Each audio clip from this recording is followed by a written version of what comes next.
Hi po mga idol, welcome back sa aking channel mga idol, welcome back sa aking vlog.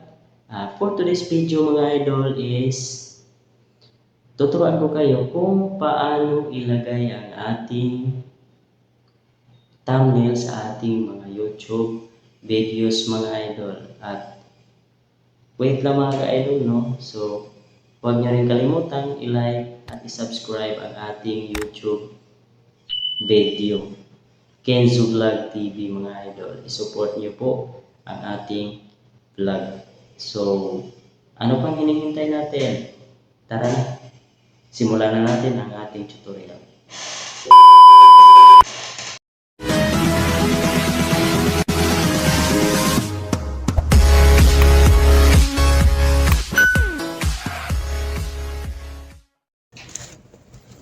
So, yun guys, no, hanapin natin yung YouTube studio natin mga idol. So, yan mga idol, no. Yan na natin. Hintayin lang natin. So, wala tayong wifi mga idol.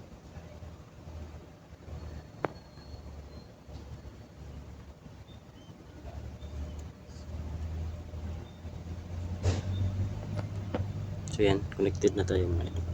So, saglit lang po. So, nandito na tayo mga idol, no. So, punta tayo dito sa content nyo idol. Tapos, hanapin nyo yung gusto nyong lagyan ng thumbnail mga idol, no.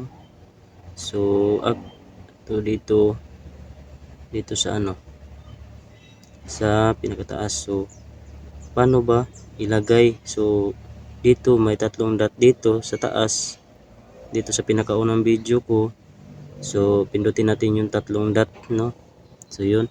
Tapos, pindutin nyo itong edit na may lapis mga idol. So, pagkatapos mga idol, nawala na naman yung ano mga idol, internet natin. Yan, bumalik na.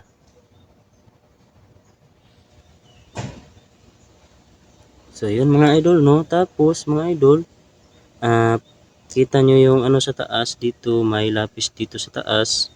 Pindutin nyo lang. Tapos, may ano dito sa baba, dito. May change, change natin yung thumbnail, paano maglagay. So, pindutin nyo yan.